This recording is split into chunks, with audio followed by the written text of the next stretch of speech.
Hello and welcome. Very exciting. Welcome to the final phase in your education in the advanced program, the 4th and 5th year. Welcome to this new building. Quite soon you will be taking through all the presentations by the studios. I just greeted the 2nd and 3rd year this morning. I will do it extremely briefly now.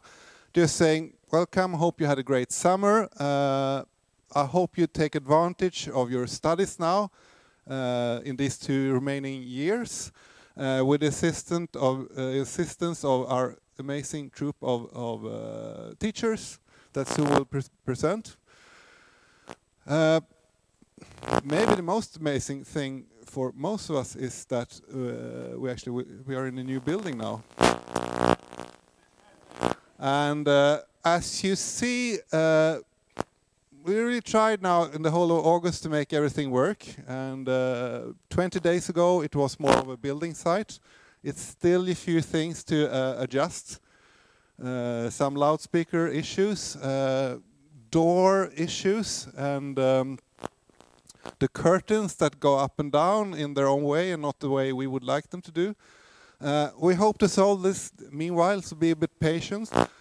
And otherwise, yeah, we are looking very much forward to test this building and what it can do for us. And I hope it can do amazing things. And we will do also our best to let that help us promote what we are doing here and show it to the rest of the world. That includes not only this building and what we can do on the ground floor, because it will be open for the public in daytime. So when we have lectures, like the Thursday lectures, people can, in a much more easy way than before, come and see them and taking part of the student bar. And you are the students, so you have to run the bar. But also we try to improve our homepage, for example, so that in a better way show what we are doing. And with these words, I give the word to Per to continue this. Have a great time.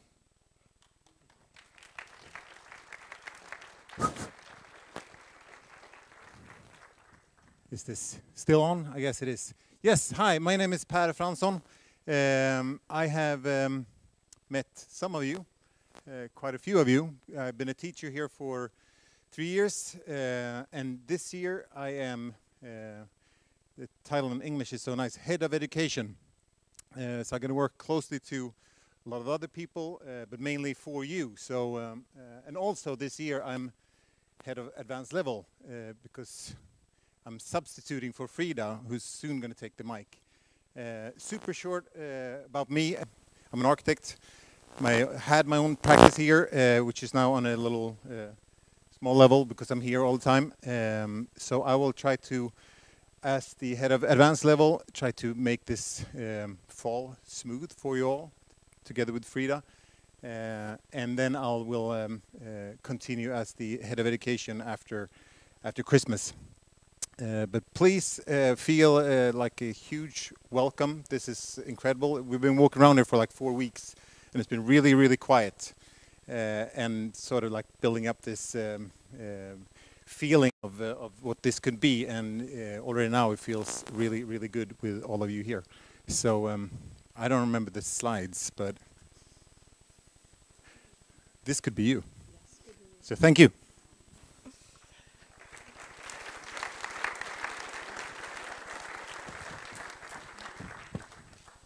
Great to see so many of you here, and of course we are gathered here to do the studio theme selection, or to have all the studios presented.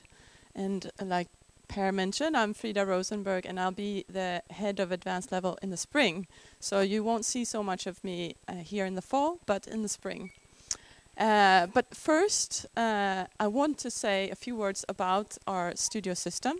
How it works, and what you're asked to do to fill out these forms to do your selection. I think you probably are very familiar with this, seeing the other levels before you doing this process.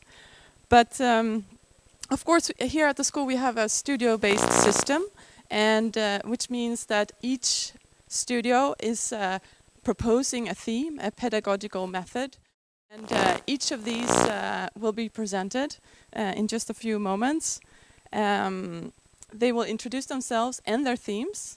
I'm sure you've seen the catalog, so that Björn has put together very beautifully, and this year also includes more about first, second and third year studios, and more about the school.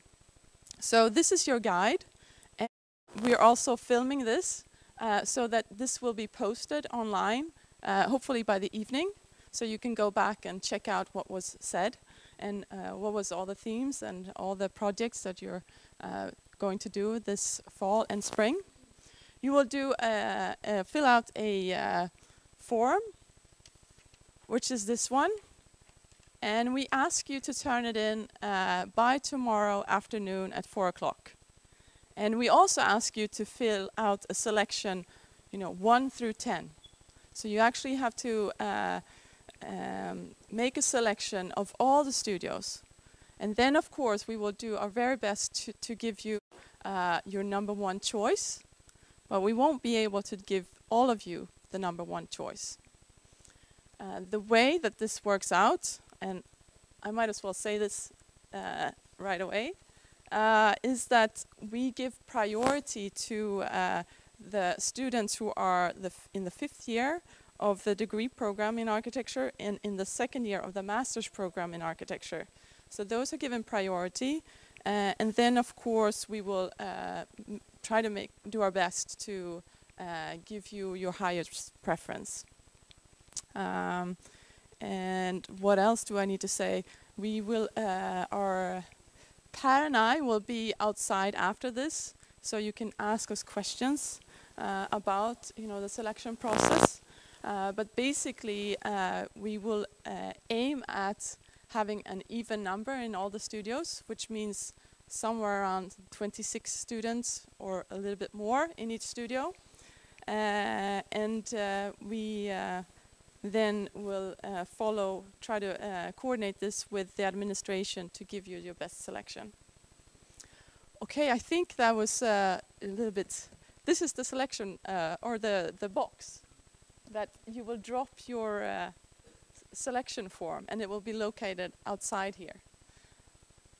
And then before we go on to actually see these studio presentations, we want to say a few words about what these 2 years will consist of. Per? Yes. Hi again. We have 2 orientation courses, one which starts tomorrow, and we're going to meet here in 1, 2, 3, and I don't even remember the names anymore. The two locales that's behind you. Is that fairly clear? It's 2 of them, one over there and one over there. And I will be in charge of the orientation course for the fall, for this coming 2 weeks. So you will see quite much more of me. We're going to be here, and we're also going to be at a different location, which we will include you all in tomorrow. We're going to have a lot of fun. We're going to build a lot. And then in the spring, we have another orientation course, starts in January. Yeah, that's the orientation courses. Of course, we have seminar courses, which are taught this academic year. That we taught on Fridays.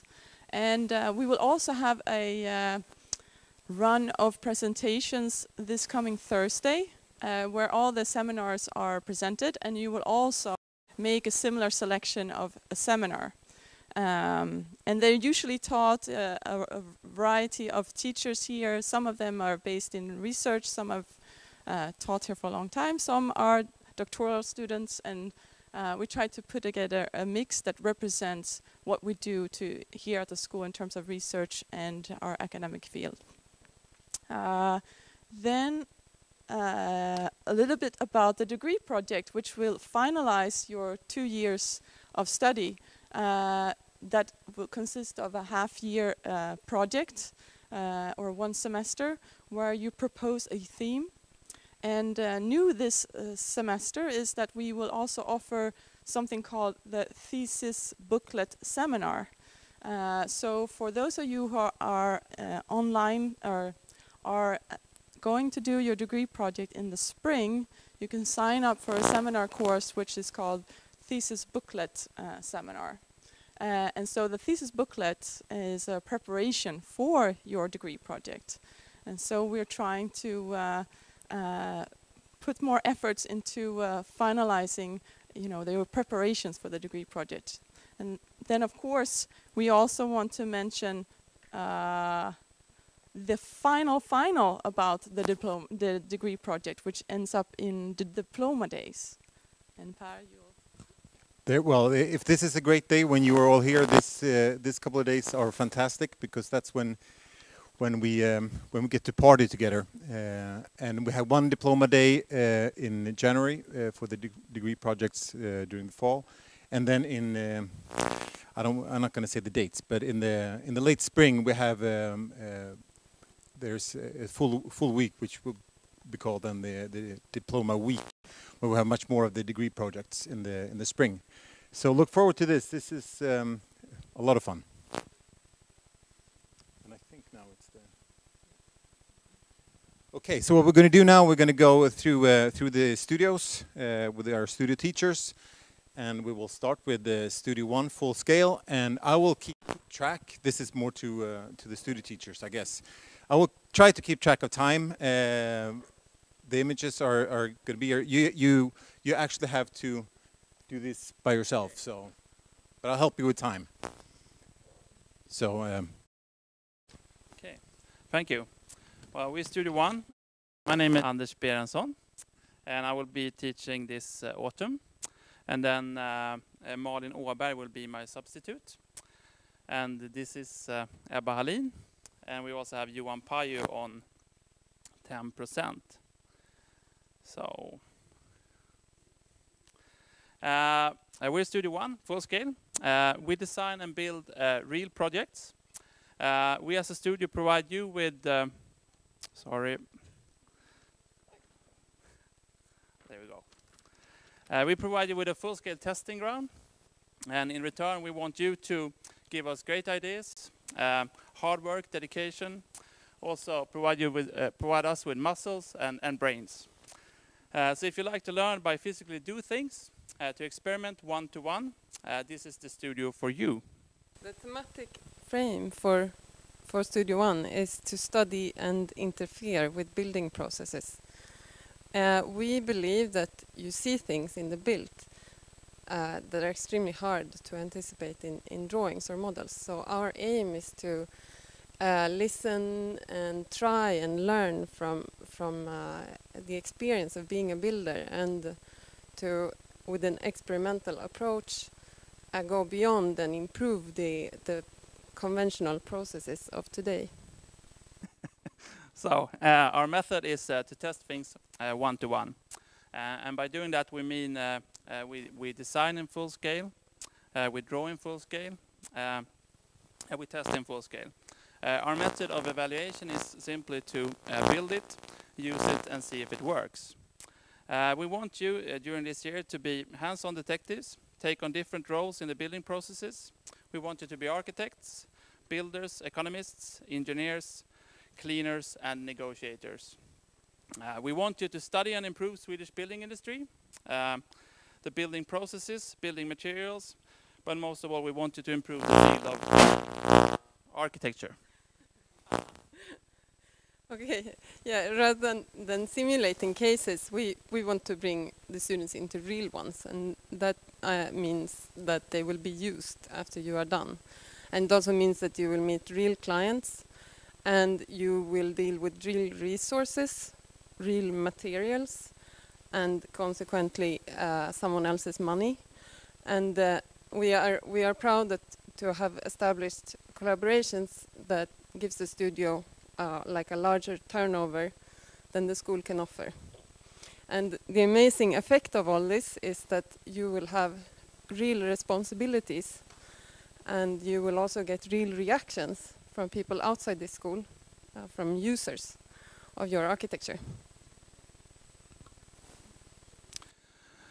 So the schedule for this year is in the autumn we will do a project called World Record Wheel. We will focus on how to craft a house.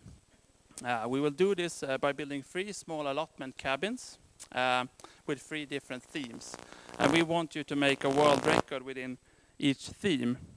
We will build these here at Kth-A, and then we will ship them to Kungsholmen, which is their final destination. And the spring semester is an opportunity to develop collaborations and to develop a full-scale thesis or formulate a full-scale thesis. And you are welcome, even if you're in the 4th year, to suggest your own projects. It does not mean that you bring the design of your mother's summer house into the course, but rather that I mean, this is a place where we try to find ways to act through architecture. And in the context of the studio, architectural acts means that we search for tools and sharpen methods to become architects that not only question but also respond through full-scale action. We want brave architecture this spring, experiments. We will show you some of our work last year very quickly, and then we're off the stage. So this we built last autumn. It's called the Fregato. It's a sliding house, very cool.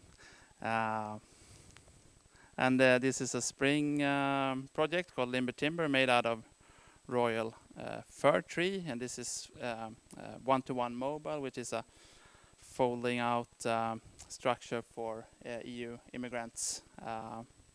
And here's some of the full-scale thesis. This is by Adils. It's a moving bicycle caravan, and this is a treehouse project by Clara Östlund. We meet you outside. Thank you. My name is Tor Lindstrand. I'm an assistant professor in Studio 2, and I work together with Professor Anders Wilhelmson, who sits there, that you might know from lectures and other occasions before, and Karin Matz, who is there. So I have been given the honor to present our themes and the studio for you now. So 2 years ago, Studio 2 started a 3-year project and a collaboration with the Botkyrka municipality. We've been working with projects in the neighborhoods of Åberg, Fittja, Hallunda and Åberg. They are neighborhoods located some 25 minutes from here on the red subway line, so here from Kth-A. So the background for these projects, they are that northern Botkyrka was planned and built during the mid-60s and early 70s. With its around 40,000 inhabitants, these neighborhoods was a part of the Swedish government-led project called the Millennium Program that many of you have possibly heard about, especially the Swedish students, but maybe also the students that come from abroad. This program started 50 years ago in 1965, and over the following 10 years, Sweden built over 1 million homes. This meant that still today, over 25% of all homes in Sweden came as a result of this massive undertaking. At the time, it was the largest housing project in the world. The Millennium Program became already before its completion heavily criticized, and it marked a paradigmatic shift in the history of Swedish architecture, and is still today a reoccurring topic in almost every discussion about urban planning and architecture. As the Millennium Program this year celebrates its 50-year anniversary, it is in critical need of renovation and repair. Changes in shopping habits means that the neighborhood centers need to be rethought. Public schools and preschools need to be rebuilt in order to fit new pedagogical methodologies. Apartment blocks needs to be renovated, and new housing that is better adapted to the need of the inhabitants need to be constructed. All in all, this is a massive challenge that for many of you will make out a substantial part of your future work as architects if you consider practicing here in Sweden. So what makes the work in our studio interesting and possibly also important is the fact that very few architects in Sweden know very much about the Millennium Program.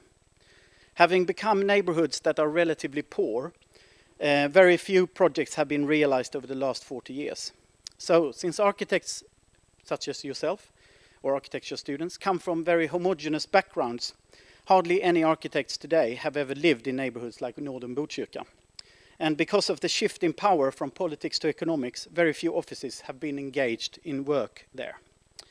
So at the same time, these areas have since their inauguration been surrounded by a lot of prejudice and rumors. As an example, one of Sweden's leading morning papers, Svenska Dagbladet, described in their editorial section this summer these areas as no-go zones. A no-go zone is a term that historically has been used to describe areas undergoing insurgency, where ruling authorities have lost control and are unable to enforce the law. So these are pretty serious allegations and or a pretty serious statement. So, but after spending a fair amount of time working in these parts of the city, in the studio, now in northern Botkyrka, and before, like 10 years ago, we worked a lot in Tensta, also from the Neighborhood von der Million program.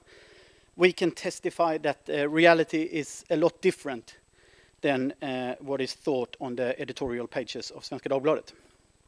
Instead, we have seen a very socially diverse neighborhood, or neighborhoods with an extremely active social and cultural life. And though this is derelict because of lack of maintenance, public spaces are well used and many inhabitants are engaged in public life. So instead of the kind of erase and rewind logic that we see in contemporary architecture politics of today, we have seen a need to strengthen local initiatives and transform rather than demolish the existing. And for the assignments this year, previous years have focused, first year was on housing, last year was on public space, and this year we will concentrate on projects related to work. In the 1967 general plan for northern Botkyrka, over 10,000 workplaces was envisioned, but they all failed, but they failed to materialize, and today most people commute over long distances to work. Together with the Botkyrka municipality and local organizations, we will map the current forms of workplaces and labor in order to make architecture and planning proposals that address the lack of job opportunities within the area, and at the same time imagine how work could be organized in the future. So the projects are down to earth and straightforward, but the overall theme engages with very difficult questions regarding the future of late modernist communities, politics, organization of everyday life, and what role architecture can play in order to counteract a segregated city. So in this studio, we focus very much on the social dimension in architecture. So it's less about what architecture looks like and more about what architecture do, so what it performs. A design process, as we see it, is not merely about finding a method to create an object, but we believe it to be engaging in a complex and contradictory field of relationships. And these relationships inform our making and understanding of the built environment. So this means that we as teachers try our best to create surfaces or situations where these relationships can take place. We work close with the municipality of Botkyrka in this case, with local individuals and organizations. We have access to our own space in Fittja. We have a former garbage recycling station called The Cube that we can use. And we try to communicate all our work back to the inhabitants of these areas. So we have produced exhibitions locally, and we were also part of the Venice Biennale. Maybe it's not so much for the local inhabitants, but anyway, the Venice Biennale in 2014. We are running a series of open lectures there, and we collaborate with other higher educations around the Stockholm area. We have produced publications such as this book, and even buildings. So I'm done. Finally, I was so worried about all the sounds. Finally, Studio 2 is about introducing questions and uncertainties about what we architects do and how we do it. So rather than a collection of tools, methods, and positions, the aim is to question and reflect upon the fundamental conditions of what constitutes a contemporary architecture practice. We encourage our diploma workers to engage in projects that relate to their personal interest and engagement, and it's often both traditional design projects and research-based or experimental. And what we as teachers do is to try to help you on an individual level to connect your work to contemporary architectural discourse and to help you as much as possible to realize the project that you want to do. And most of the time we have lots of fun in the studio, you say. So thank you, and hope to see you in a couple of weeks.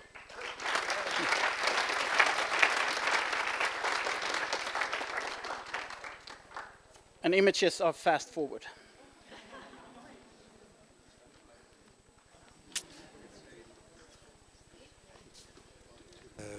Hello, my name is Johan Celsing. I'm professor at the school since a number of years, teaching this year with Carmen Izquierdo and Josef Eder, who's there. In the study of architecture, I believe that it's very important to develop knowledge both in the, should we say, the aspects of the intellectual aspects of the profession, as well as in the crafting of the actual buildings, being sort of two important issues that complement each other and inform each other. But frequently we have the experience that it's one of these is what is foremost taught. We would like to combine, should we say, as many of you, theory and practice, of course. And therefore, I'm privileged this year to share the studio with Carmen Izquierdo, who is a reflective practitioner here in Sweden since maybe 10 years, but also Josef Eder, who runs this practice, general architecture, which you may know of. So a quote from a long time ago: "The greatest glory in the art of building is knowing what is appropriate." This statement done by Leon Battista Alberti in the 1450s, I think is a statement which is as relevant today as it was then. Some of you may have read, we have the theme, or the loose sort of frame of our teaching this year is LAGOM, the essential within the mundane. And of course, lagom to Swedes, I don't know how many of you are Swedes, but most. To Swedes, of course, lagom is a word, a term which is frequently spoken of with irony, as it's sort of the mainstream, something lacking the radical. In fact, I think, on the other hand, we could say that many of us will agree that what is appropriate to designing a nightclub is not what is appropriate to an old people's home, for instance. And so the appropriate deciat or decorum, there are many terms for this in the books. And I think in a way what we strive for may sound like an old professional's interest, but I think this is all something we have to strive for. It doesn't say that we should reach in the mainstream, but we should find what is the balancing point between the extremes. Is it a completely glazed building, or is it a cave? What is appropriate in our particular project? So another issue, I mean, most of us are very interested, and I am the same, in how buildings look, their appearance. However, I'm convinced that there are alternatives to striving for finding the ultimate gesture. And one of these alternative ways of working out architecture designing is through the parts, through the details, the constituent parts. And therefore, I will run, parallel to our studio, I will run a seminar course this autumn, which is in fact sort of continuation on the key building in context that I had the past semester. And now it will be sort of key parts of buildings.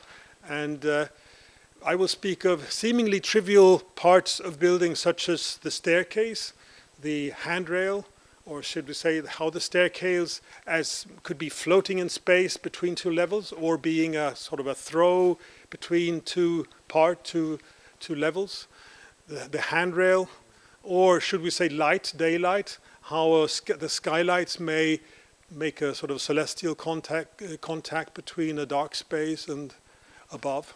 So that seminar course will run, and I ideally invite all our own students to be there, but it's also open to any student of the school, of course. Finally, a few words on we will be making a study trip to Athens, which will in some way fuse the aspects of the discipline and the hands-on experiences. So we will there meet contemporary architects showing contemporary works in Athens. We will visit and walk and be invited inside the Parthenon as well as the Erechtheion on the Acropolis, but we will also make a measured drawing of a very particular, interesting pavilion designed in 1952 by Dimitris Pikionis, the Greek architect. As if we talk about what kind of work we're going to do, we think that we start with a small scale. We will focus on defining a space for contemplation and meditation, simple in its dimension but complex in its program. We think as how do we design a building that serves the spiritual more than the practical? How do we achieve a peaceful atmosphere in the middle of the hectic, a place to be alone but safe?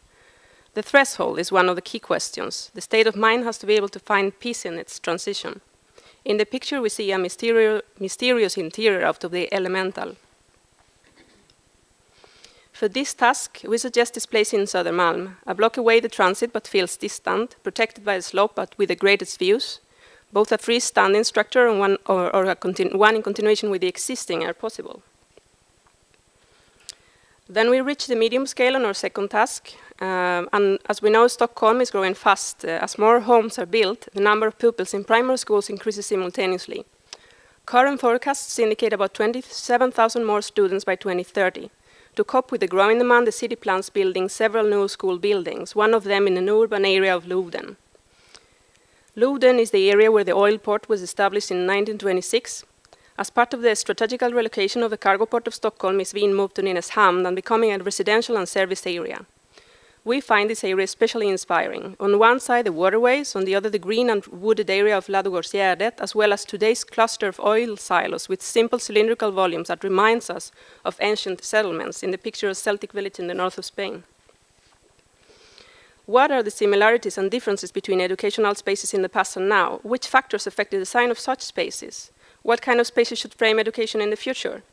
One example of the synergy between pedagogy, health, and architecture can be found in the movement of the open-air schools that started in the beginning of the 20th century, that we can see an example here, drawn and built by Duiker. The last task of the year will be a multipurpose hall in a port area. What implications does it carry to design a large building? What kind of structures do we find in architectural history that house a diversity of uses? We can identify the importance of the section as a space generator in this kind of buildings. As we can see in the Sao Paulo Museum of Modern Art by Lina Bobardi, the generation of the big space calls for advanced structural solutions, and solving the large spans has in several occasions generated innovative architecture with radical and interesting character. We are hoping for a giving and fantastic working year with you. Hello everyone, I'm Charlie Gullström. I'm an architect and a researcher here at the school. I'm Ori Merom. I run with Charlie the studio here for 5. I practice here and in Italy. And our third teacher is Pablo Miranda, a researcher like us interested in linking experimental design practice with research and with teaching. So for us, the new condition for architecture is really that many parts of the world, our world, is becoming an extreme environment. We tackle this by exploring materiality. We will this year work with contrast, whether these extreme environments, whether they're created from political or cultural or environmental concerns, doesn't matter. It's a new condition for architecture. And we want to expose you to contrast between the far north in Sweden to the very southern parts of the European borders. Our students usually spend 2 years with us. We have students that do the thesis as well as the years. Last year it was materiality, some pictures that you see here. Janice is working today. What we're doing with our students, we really take care of who you are, what you want, and together we help you get there. This time was through materiality. Just to stop, in this specific case, a student that decided to research a world without light.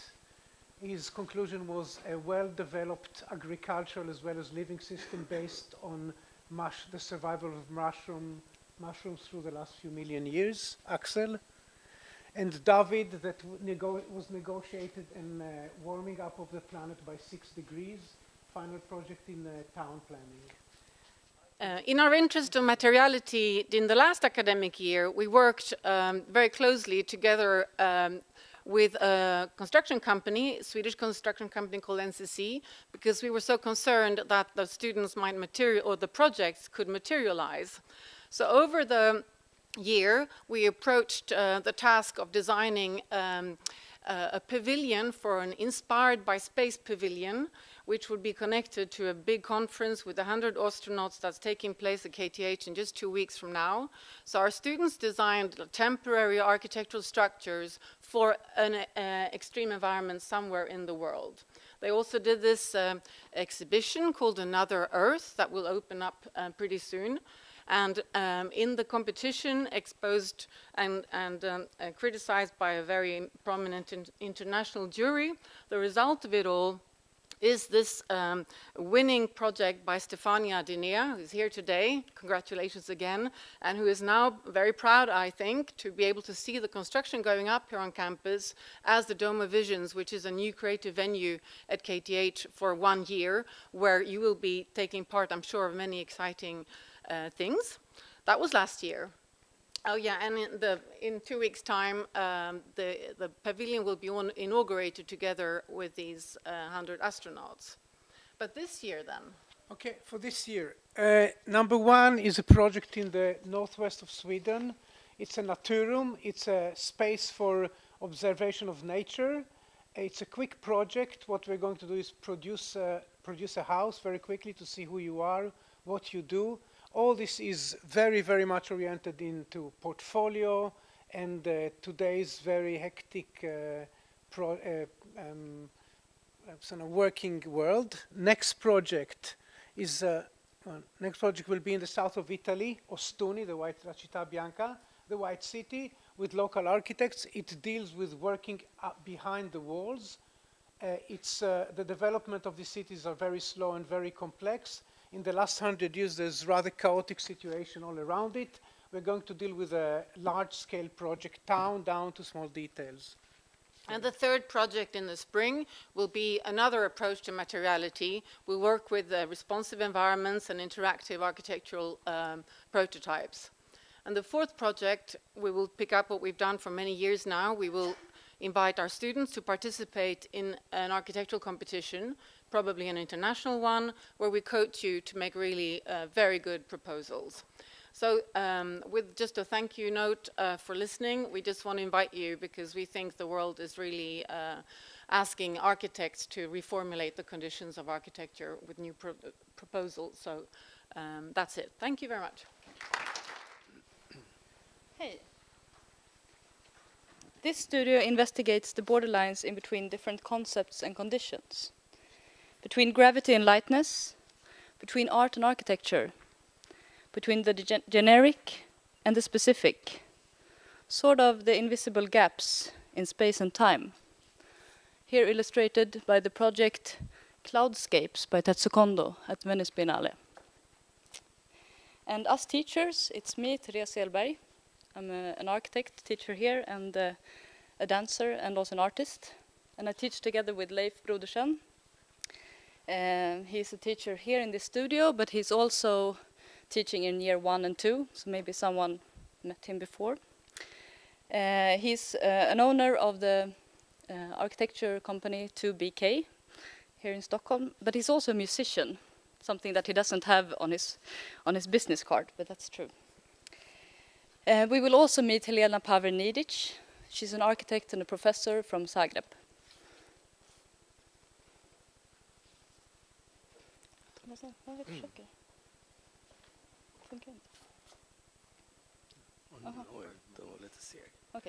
Okay.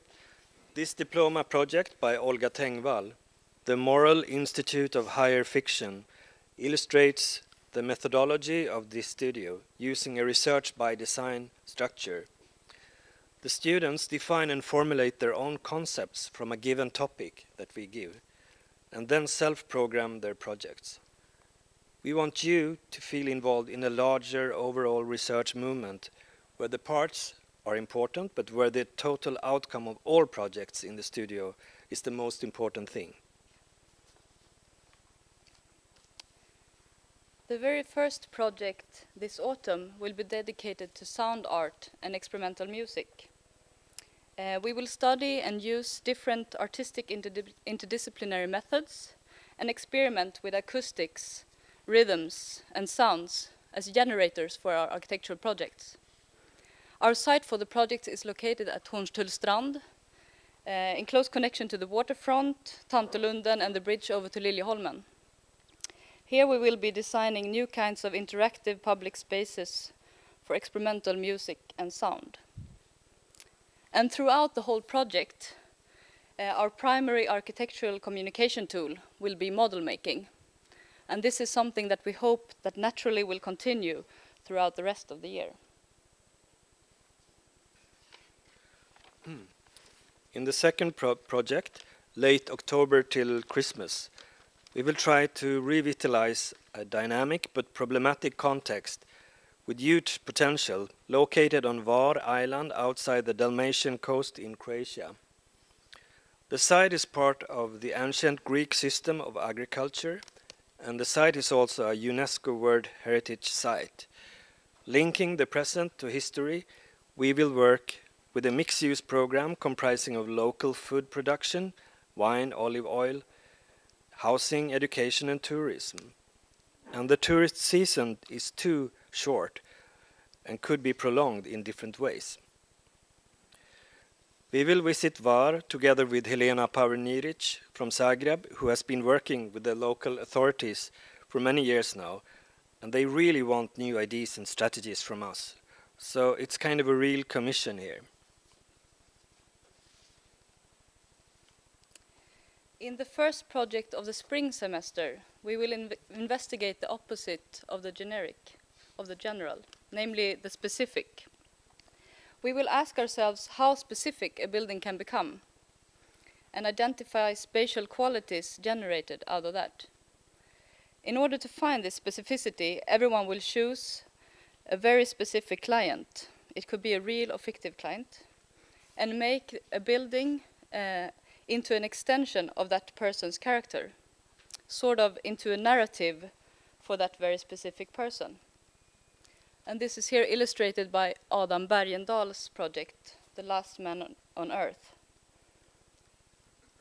And this slide shows Eva Johansson's diploma project, Sandfångaren, where she has continued to work with narrativity in architecture.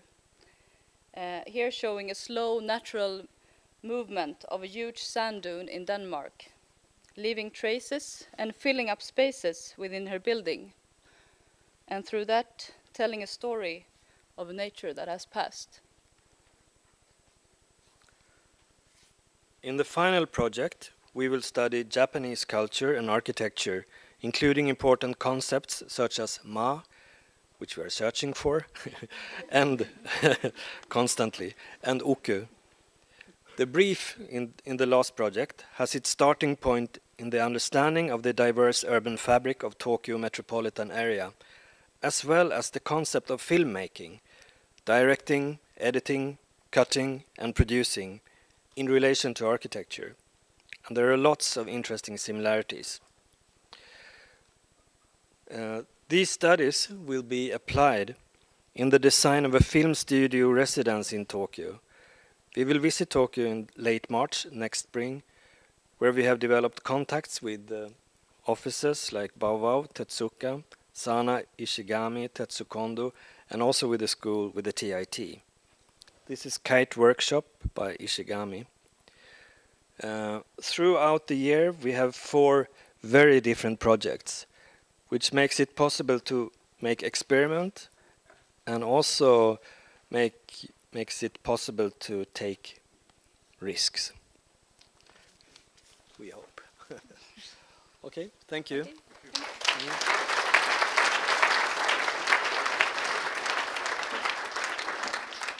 Hi everyone, we're Elizabeth Hatz and Peter Lynch. And this year Studio 7 will deepen the teaching approach that started last year in the Fragments and Coherence Studio.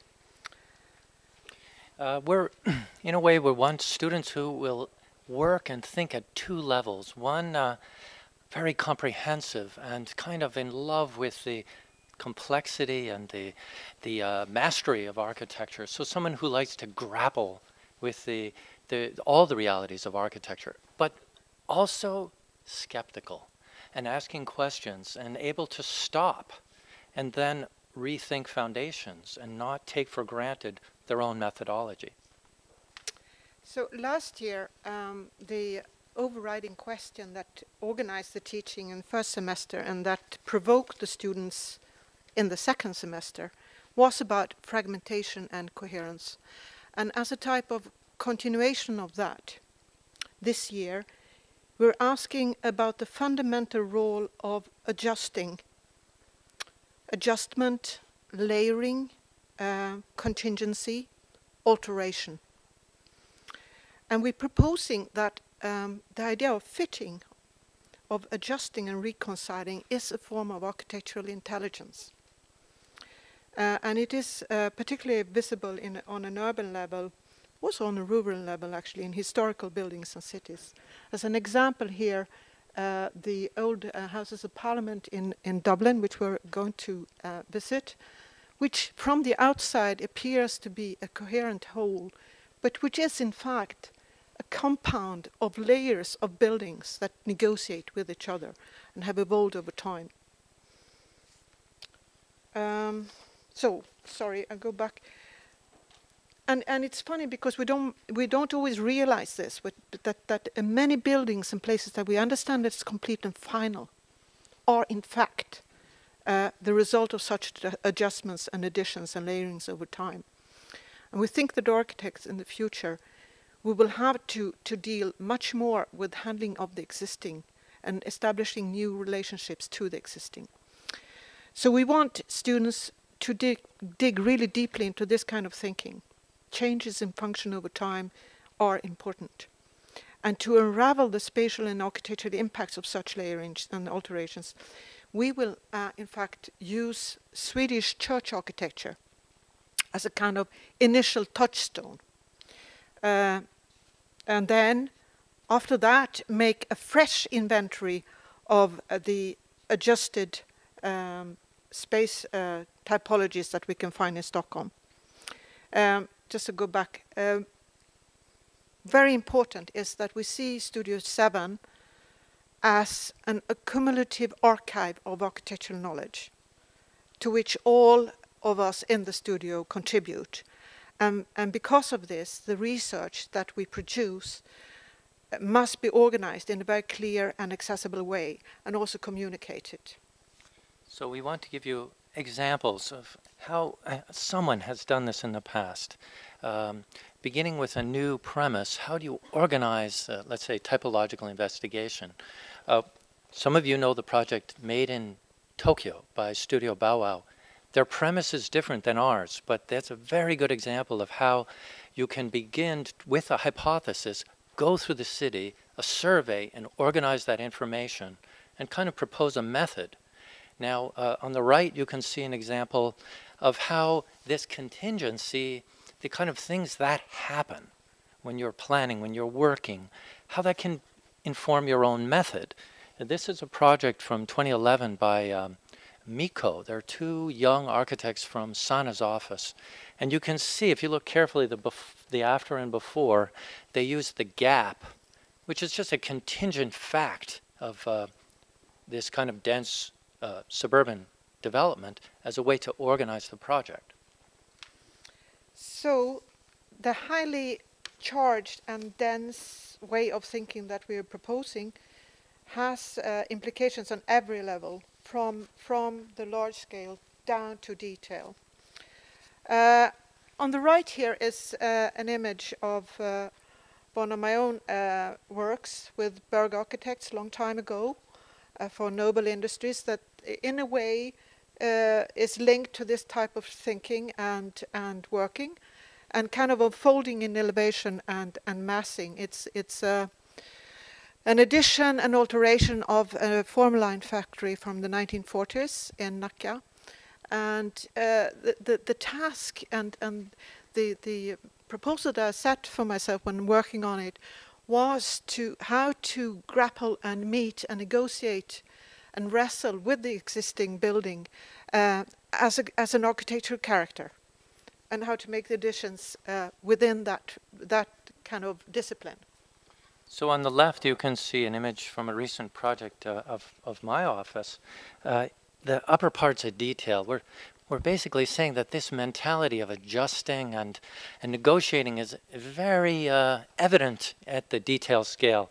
You can think of the bricoleur, the person who uses what's at hand, as a kind of an example. When you're building, as you know, there's the structural requirements, material requirements, construction order, and this is embedded in the detail. So you can see this rather strange intersection of two trusses. Not only a resolution of those requirements, but also it's a reflection on the Chinese traditional method of construction, which has what they call a dwarf column in their system. So you can see also below that same project, another example of this contingency, its own, you could say its own micro-history of the fitting and adjustment of the building elements into a plan. And some of you know this, many examples of this. My old teacher, John Haydick, talked often about this. He called the pointal touch. Okay, so short. This is how we organize in the 2 semesters. We begin with an analysis of some of the most amazing medieval churches in Sweden, and working in teams of 2 or 4, students will build analytical models and make very precise drawings and sketch these churches, and actually then focusing how they have adjusted and incrementally changed. And then it ends with each student actually working individually, proposing a small addition or intervention. And the second project in the first semester will be a typological investigation of Stockholm, of such moments. So along with lines, yeah. So the second semester will be focused on a design of a complex mixed-use building within Stockholm, and you will carry out individual design work down to detail level. Sorry, this is from Stockholm in the investigation, and these are examples from last year's projects as an example. And need to mention this, running parallel to the program. We're also running kind of the cup runneth over model of organizing a studio. We're giving you not just studio projects, but an in-house, really a kind of a mini seminar reading group. This year we're calling it the Night, and the premise is that the city has its own alter ego. The city at night is the psychological counterpart of the rationality of the city during the day. So we'll be looking at literature of Paris mostly, and Dublin. And to conclude, 2 main things. The archive and exhibiting the archive in exhibitions is crucial to the studio. We had 2 exhibitions in the Academy of Arts last year. We're continuing that. And also, we are going to benefit from the studio's connections with Ireland and Irish architects. We're going to Ireland, and that's going to be a very specific tour, because we're going to meet these architects and also students and discuss our works together.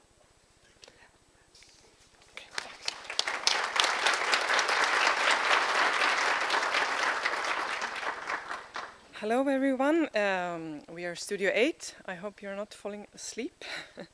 I'm Sara Grahn, I'm an architect and professor here in sustainable design. And I'm teaching together with Rumi Kubokawa and Max Zinnecker. Do you want to say something about yourself? No. No. At various speeds, cities are in transformation, be it a process of becoming sustainable or the need to sustain itself, where we as architects have to engage and take a role. During this academic year, we will, together with you, examine how to build in a resource-conscious world, and at the same time engage with the complexities of a much wider whole.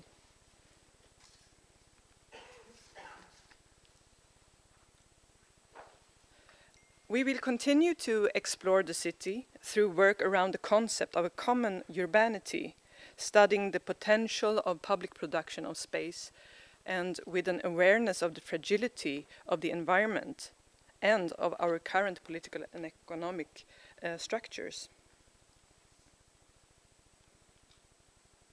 During the autumn, Stockholm will be our case study, a rapidly changing urban realm that is under huge public pressure and at the moment developing into a commercial simulacrum. We will begin by identifying sites that can be read as faults or gaps found in the city. Arguing that these so-called dead spaces are not devoid of stimulus, but on the contrary, are themselves constructions and may bring to bear a crucial set of conditions and qualities to counter the production of user-friendly spaces that compromises public spaces in the city of today. We will invent techniques for measuring and mapping spaces left over or formed by anomalies in zoning, ownership, boundaries, or servicing strategies. Odd spaces compounded by history and geography. And the first project we are doing, we will question these spaces with a proposal for an idea to house a collection of something that is called the homeless and forgotten art, now owned by the Swedish unions, stored in cupboards all over Sweden. And we will engage in the complications of history, memory, and cultural peculiarities to design productive, performative cultural spaces, collaborating with environmental experts in order to propose spaces that have highly precise handling of daylight and that responds to its immediate context, both in a social as well in an environmental way.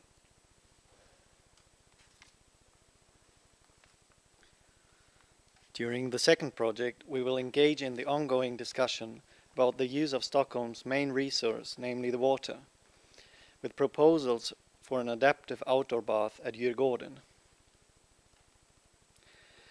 We will explore the way one's own body experiences climate and how this experience responds to and is affected by the urban context, both in a physical and in a social way. The project will strive to reach out of sensory deprivation through a methodical study of climate and its relationship to behavior, thermodynamics, and responsive built form. The project will be during 3 weeks an ABE collaboration with students from building physics and project management. The results of the collaboration will form the basis for the development of conceptual ideas based on analytical calculations to inform the design, with emphasis on the individual sensitivity in reading and interpreting the task. During spring term, we will be working in the context of Sao Paulo, a city that grew exponentially in the 1940s and 60s, resulting in a fragmented city with lack of coherent infrastructure, full of contrasts and internal boundaries, leaving the urban poor segregated from the right to the city. Today, there are an estimated 130,000 families with no housing provision, while more than 158 commercial high-rise buildings sit empty in the city center. During the last 10 years, organized homeless movements have occupied a number of these buildings, claiming in an unprecedented manner the right to the city.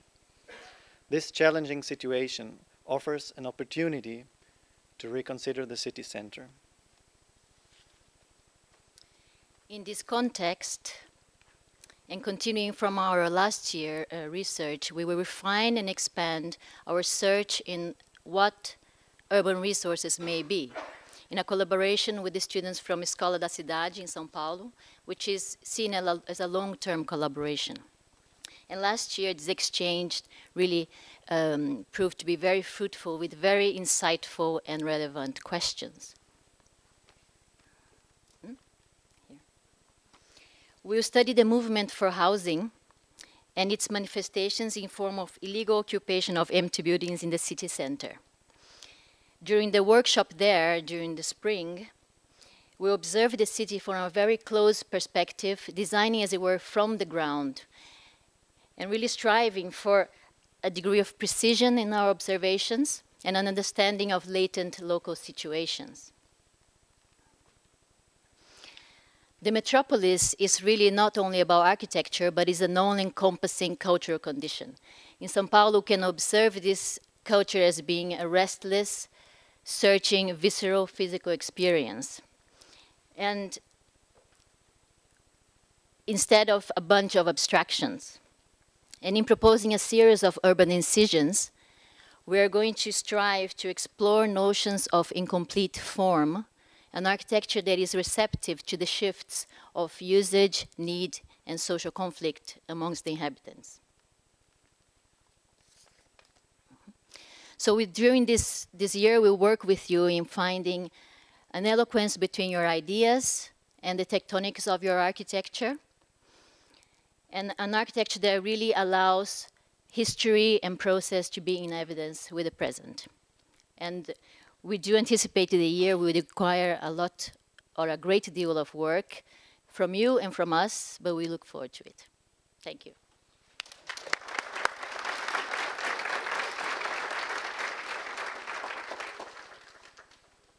Okay, hi everyone. We're assembling the Studio 9 team, and we'll go directly into it. My name is Jonas Runberger. I was a co-founder of the studio 5 years ago. I'm a professor here at school, and I teach, obviously. And I run a small development team within White Architecture, where we look at the applications, implementations of digital design technologies into practice. My name is Elsa Wifstrand. I'm a guest teacher here at Kth-A since January. The last 4 years I've been working at Berg C.F. Möller and with a large infrastructural project, the redevelopment of the harbor in Värtan, and especially with the big boat terminal for Tallinn-Silja. Hello, my name is Keiroch Moatar. I'm an architect in practice since 2011, and this is my 3rd year teaching in the school.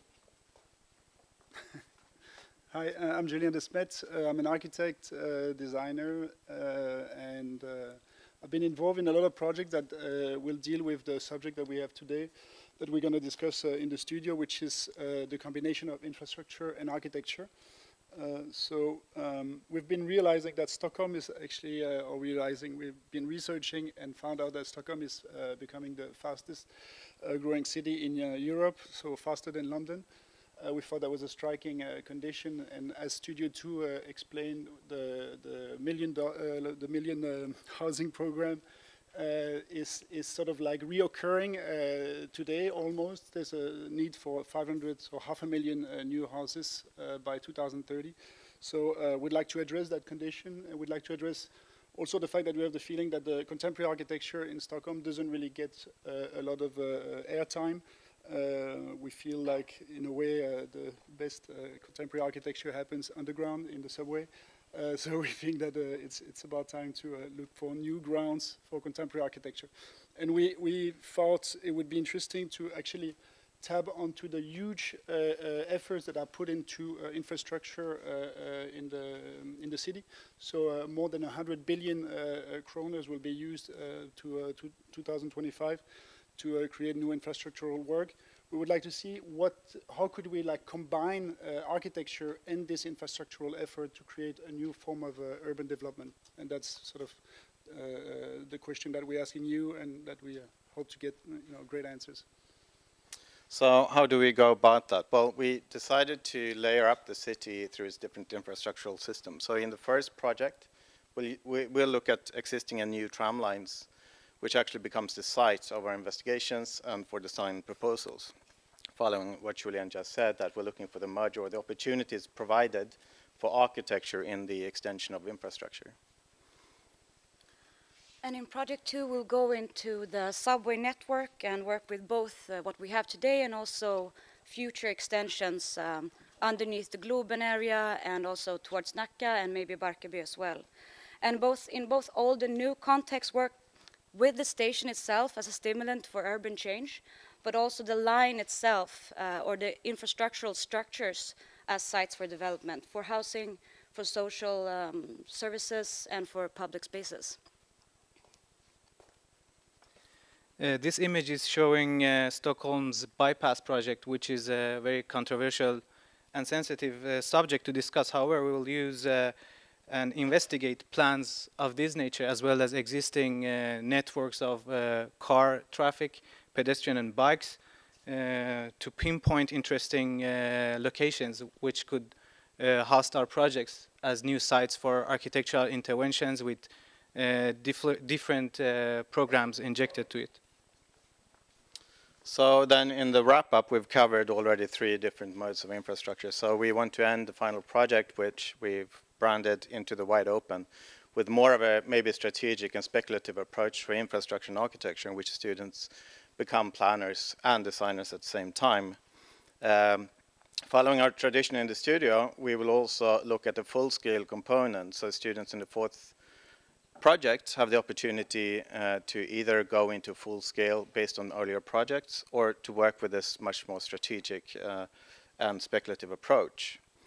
I should also say that our thesis students are encouraged to follow the theme of the studio, but can choose much more freely. In the scope of this work, of course, there are precedents. So we will look and cover historical and contemporary examples of these mergers as an important input. And maybe, or most certainly, we will have to look globally for these examples. Our studio also heavily looks into digital design technologies of different natures. So what we're doing this year is to apply them in maybe new context in terms of the urban, but still work with them as design enabling tools. Also the digital fabrication part. Kth-A is working a lot with that, also running a seminar in a similar theme. These tools include analytical tools and fabrication tools and design tools. I might just add that prior knowledge is good, but there are no pre-requirements to get into the studio. Exactly. And we are here afterwards for discussions. And just as on a final note, the samples from our studio's past work. We've had a tradition of having a yearly theme in which we explore things. We have a tradition also working locally in Stockholm. We find this context interesting enough for us to explore and develop. And as you can see also from the final year show, we've been going heavily into the full-scale production. So that will this year be related to our theme of infrastructure and architecture. That's it. Thank you.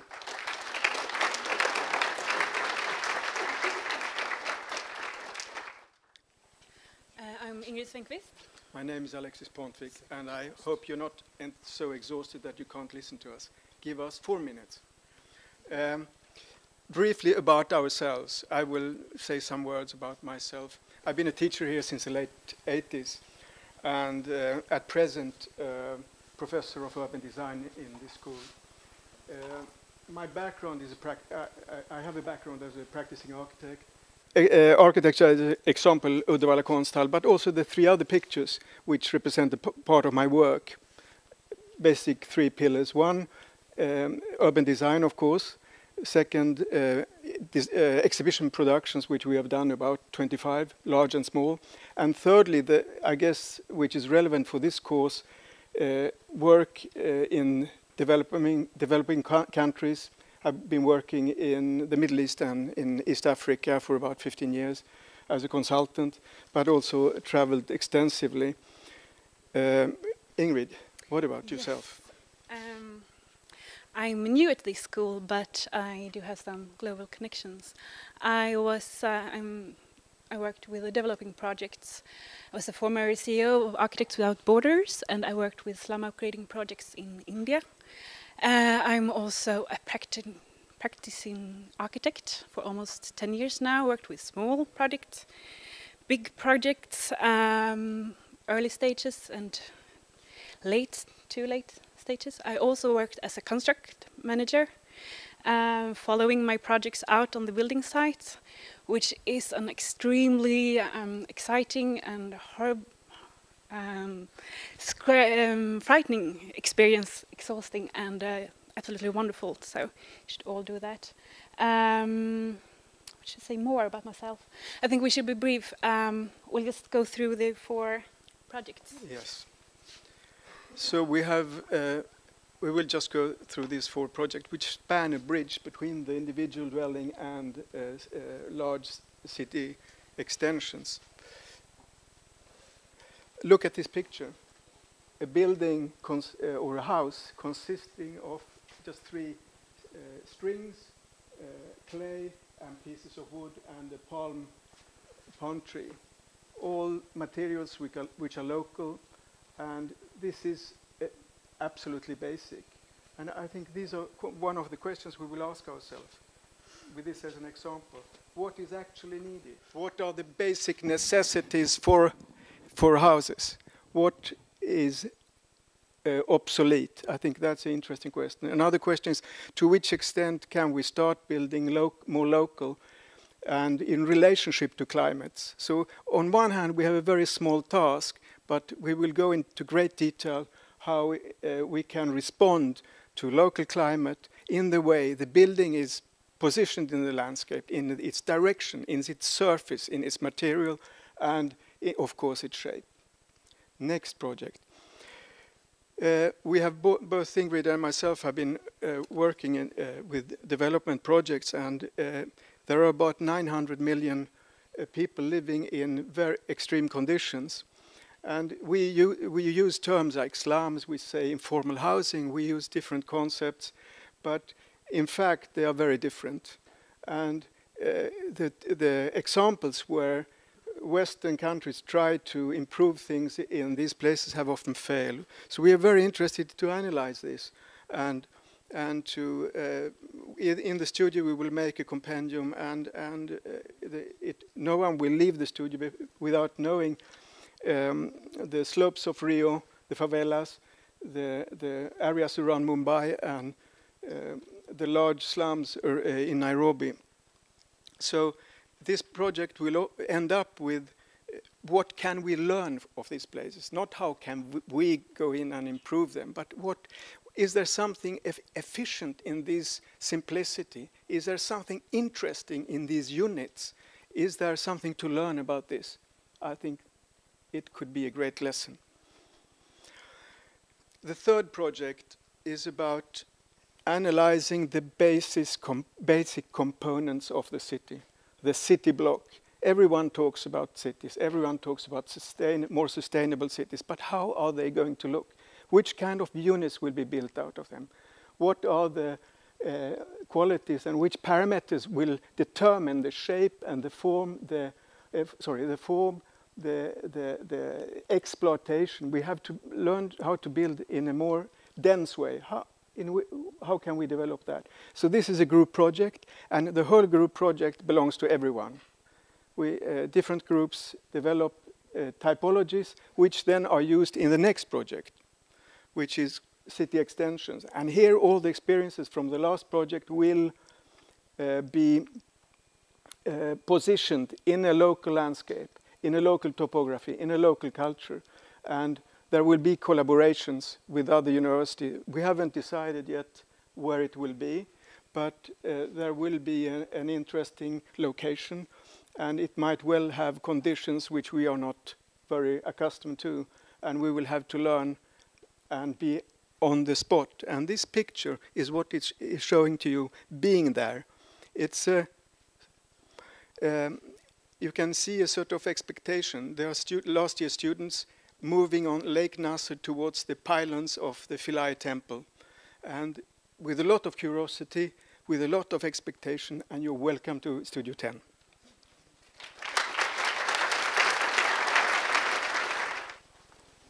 Okay, hi everyone. We are Studio 5 Fictions. My name is Einar Rodhe. I'm a teacher here at school, and I have my own practice called Norell Rodhe. My name is Cecilia Lundbäck. I'm a practicing architect, and I'm working also in Studio 5. Hi, my name is Claes Sörstedt. I'm an architect too, and a lecturer here, and occasional writer. And then we are supposed to have Ulrika Karlsson here as well, and she's probably on her way, so you should take the opportunity to talk with her after this presentation. And we are also missing Veronica Skeppe, who won't be in the studio in the fall semester, but because she's on a maternity leave, but she will be back in the spring. Yes, so I'm going to be Ulrika Karlsson here. Okay, historical truth is not what has happened, it is what we have judged to have happened. And this says Pierre Menard in Jean-Louis Borges' essay, Pierre Menard, author of the Don Quixote. In Borges' essay, Pierre Menard gives himself the task of rewriting Don Quixote. In a thesis project from last year, Gerda Persson retraced one of Palladio's plans, but not with a pen, but with a laser cutter. And then the pieces were later kind of assembled into a model. And last spring, Camilla Boruca in our studio worked with another series of translations, translating physical objects and its material through 3D scanning to a digital texture, to a point cloud, to instructions for the CNC router here at school, and to a buckled surface texture. And last year, Studio 5 dealt with translations. That was our studio theme. This year, we will extend that theme, engaging in fictions, exploring different connections between translations and fictions, modes of technologies for their fabrication, and the relationships to history, architecture history, time, to the present, and future projections. Okay, so we call the first project Material Fictions. And in this project, we will be working with spolia. Spolia is artifacts or building elements or materials incorporated into a setting culturally or chronologically different from that of its creation.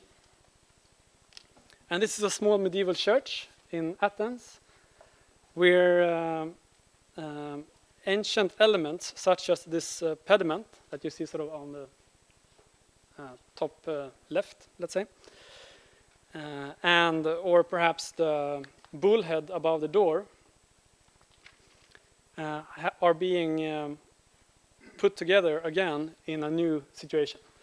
So spolia challenges the balanced, uniformed, or ordered in favor for diversity and unexpected relations between building elements. Looking at historical examples, we will ask ourselves what a contemporary take on spolia might be. Okay, so when working with and further developing this concept of spolia, we will also introduce robotic fabrication in Studio 5. With the help of a robot, the students will customize new tools and own fabrication methods and experiment with how to alter and assemble their own spolia made out of found objects or building parts. We will start the project with a robot workshop together with a group of students at Konstfack, which is the University College of Arts, Crafts and Design here in Stockholm. And in preparation for setting up a robot lab later here at Kth-A, we will throughout the year study robots as applied in architecture and design, both in a way that's very hands-on, so considering the robot a lab partner or a fabrication tool, but also in relation to questions of automation and its impact on society, as well as possible effects on future roles of the architect.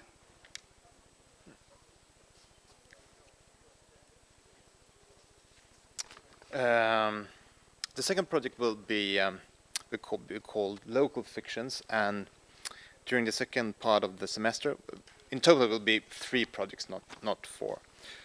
During the second part of the semester, this autumn, we will work with a site-specific intervention in the tradition you might call an architectural folly, and continuing to develop and digital and material strategies. We will try to use a scanning technique, a 3D scanning technique, a survey tool, namely a furrow scanner, to capture an environment in precision and giving kind of a super detailed model of a site. To the right there is a London-based company called ScanLab. It's a quick scan of a corner in Venice. And then to the left is a British artist called Paul Noble, a drawing. Okay. 1 minute left. This is a screen grab from Lim Jiang, a British architect. It's from his project called Unknown Fields, a collaboration with Kate Davis, another architect, and students. And this illustrates our third spring project, which will be quite extensive, and where you get take all the techniques from the autumn and apply them for a full semester project on a larger scale and with the fictive futures and scenarios. Okay, so just briefly we show 3 of our thesis projects from last year. This is a project by Louis Liljeqvist, who kind of worked with how one can cast concrete towards ice and snow in order to rusticate and disfigure architecture. And in our studio, we like to focus a lot on methodology, and we kind of encourage the students to develop their own design techniques. And yes, let's move on quickly here. Okay, this is Pernilla Lönnborg's diploma project from last year, which included research on weathering and on how time through erosion can form a changing building. And this image shows part of her project that was modeled based on a series of physical experiments that she did in her custom-built aquarium, where she simulated how waves erode various materials. And this last slide shows the project of Aron Fidjeland, where he explored the fictive neoclassical architecture of French architect Claude Nicolas Ledoux. And this project explored ways of translating various aspects, such as character, proportion, and etching techniques, into new architectural descendants.